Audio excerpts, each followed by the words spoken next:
Hi, everybody. It's Jay, and I am back in the booth with you for another sneak peek video preview for this week's new release here on Say with Jay. This week, our new release is Between the Shady Groves. It is the 10th book in Jessie Gussman's Raspberry Ridge Sweet Beach Romance series, and I've got more about the story and a live preview reading for you in just a bit. But first, as Jessie often does, there is a dish written into the course of the story, and we thought it would be fun for me to make it for you here today, in yet another episode of the segment we like to call Cooking with Jay. Today, I'm making an absolutely heavenly treat that is surprisingly easy to make. It is Nutellla Banana Bread. Note, I didn't say it was healthy, but it is what it is, and it is amazing. So, without further ado, let's get started. Okay, a little ado. As always, don't worry about copying the ingredients and the directions in real time. They'll be in the description of this video down below. All right, let's get started. Okay, so let's take a look at our ingredients. You're going to need some bananas, of course, 3 to be specific, and the riper the better. You're going to need 1 teaspoon of baking soda, 1/3 of a cup of vegetable oil, 2/3 of a cup of granulated sugar. You're going to need 2 large eggs beaten, and 1 pinch of salt. You're going to need 1 1/3 cup of all-purpose flour. And lastly, and certainly not least, you're going to need 1/2 cup of Nutella hazelnut spread. So the first thing you want to do is to preheat your oven to 350 degrees Fahrenheit and spray a 9x5-inch loaf pan with pan spray very well and set it aside. Then in a large bowl, first beat your eggs, then add in the banana, baking soda, oil, sugar, salt, and flour. Next, we're going to mix, but you do not want to overmix this. In fact, I'm going to use my hand blender, but I'm going to use it with the little whisk attachment just to get everything started, and then I'm going to switch over to a hand whisk. You only want to mix it enough so that you don't see any more flour. Next, you're going to pour half of the batter into your prepared loaf pan. You're going to heat the Nutella in a small bowl or measuring cup in increments of 30 seconds at half power. You're basically wanting it to get very, very soft. Once you do that, drizzle half of the Nutella over the batter in the pan in zigzags. Once you've got about half of the Nutella applied that way, carefully top it with the remaining batter. Next, you're going to repeat the drizzle with the rest of the Nutella. Once you've got the Nutella down, take an ordinary knife and run it up and down and around the pan. The goal here is we're going to swirl the Nutella into the batter, going up and down the length of the pan a few times. Do be sure the knife goes all the way down to the bottom of the pan so that the middle layer of Nutella gets swirled as well. Now it just goes into the oven for 45 minutes or until a toothpick comes out clean from the center. Once it's done, let the bread cool for at least 30 minutes before you take it out of the pan. In fact, a good rule would be if the pan's cool enough to touch, you should be okay. If it's still too hot to hold, let it cool some more.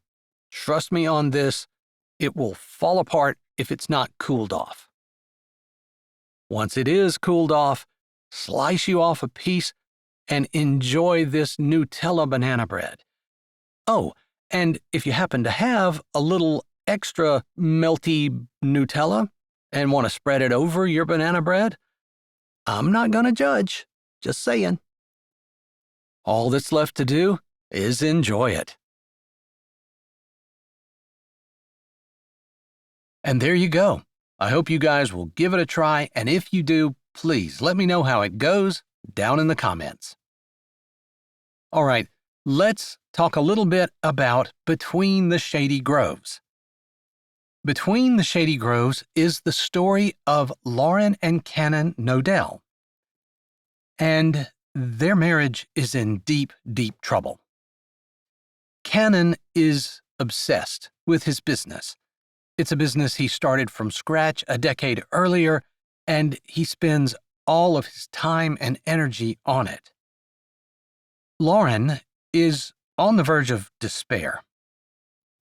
Over that 10 years, she has suffered through multiple miscarriages, and now her mother, who she was caring for, has passed away from cancer. Lauren feels very alone, and as a last desperate act, she returns home to her hometown of Raspberry Ridge with the intention of reopening her mother's bakery. Now, when I was thinking of how to describe this story, the first thing that came to mind was the old saying, 2 wrongs don't make a right. But that's not really what this is. It's a story of God taking 2 very imperfect people, like we all are, and using their 2 wrongs to make something that was to their good and to his glory, if they'll only let him. And I don't want to spoil too much of the story, so instead, here is the first scene of Between the Shady Groves.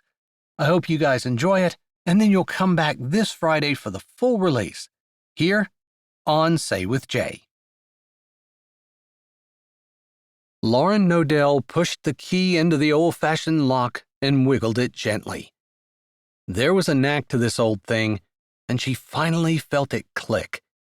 Then she turned it, and the lock sprung. She braced herself, taking a deep breath and closing her eyes for a moment before she pushed open the door to her mother's bakery, empty and abandoned on the main street of Raspberry Ridge, and stepped inside. It had been years since she'd been in here, but everything looked the same. Her mother always left those big bowls on the back shelf. Her mixer was spotlessly clean. It was her pride and joy. An expensive piece of equipment that she had saved for years to buy when Lauren had been younger. Lauren remembered the celebration when her mom had finally been able to purchase it, and how she had guarded it fiercely, protecting it, and yet showing it off by making everything visible from the other side of the counter. In fact, almost everything that her mom did in the bakery was visible from the other side of the counter. It was one of the reasons why folks in Raspberry Ridge had always loved her shop. It wasn't just a bake shop with amazing smells and tantalizing desserts. It was a place where one could go to learn, be entertained, see what was on the menu, and actually see it be prepared. There were no secrets. Even now, a yeasty smell rose around her, mixed in with the dust. A little bit of vanilla, cinnamon, and Lauren could close her eyes and see her mother pulling a tray of puffy golden cinnamon buns out of one of the double ovens built into the wall. She would have the icing ready and smooth it on while the buns were still hot. There would be a line of people waiting to purchase them, and the cinnamon buns would be gone before the pan cooled. Her mother had a touch, a gift, and her mom had always said that Lauren had inherited it. Lauren hadn't wanted to have anything to do with it.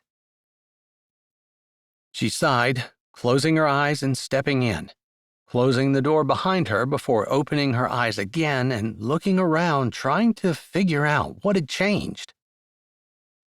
Her. She had changed. She had grown from the spoiled, immature, egotistical girl who thought she knew everything, but really knew nothing. Deep inside, she had been scared and intimidated and petrified, and the tragedy that she had been a part of had attached to her, chasing her from this small lakeside community to the city of Cincinnati, where she worked for a while before she fell in love and got married. And then, after 3 miscarriages, a lot of miscommunication, and the death of her mom, she decided to pack up and come back. She spent years caring for her mother, all for naught. Now she needed to figure out what to do with this, her mother's pride and joy. The shop where her mom had lovingly prepared each and every delectable dessert and baked good that she'd happily sold to her friends and neighbors. She fed her daughter here, made a living here, and they lived in the back and upstairs. There was a bit of a backyard with a shady grove of peach trees providing shade in the summer, delicious fruit in the fall, and the promise of both of those things all winter long as the bare branches reached to the sky. Even now, the tiny fruits were growing, ripening, getting ready to burst into flavor and juicy deliciousness in another month or 2. The trees had been neglected for years, and Lauren had no idea whether they would bear good fruit in their neglected state or not. Her mom had always cultivated them, pruned them, and sometimes even sprayed them. But Lauren had done nothing. She had been too busy caring for her mom and ignoring her failing marriage while it fell apart. Her jaw tightened, and she stopped thinking about the peach trees so that she could stop thinking about her marriage. It was as dead as the branches in winter. Even if she didn't have an official divorce yet, Cannon, her husband, would soon file. He wasn't the kind of man who would be alone for long. Successful and charismatic, good at his job, building $1 million business from nothing, he would be a catch for someone. Lauren turned away, her eyes sweeping the storefront once again. She didn't know what to do. She couldn't go back, and she didn't know how to move forward, unless she opened her mother's shop again. But could she? Hi, this is Jay, and thanks for listening. If you're ready for another great Jessie Gussman audiobook, here's one we think you might like. Or check out our latest releases. Don't forget to subscribe to Say with Jay, give this video a thumbs up, and tell us what you liked in the comments.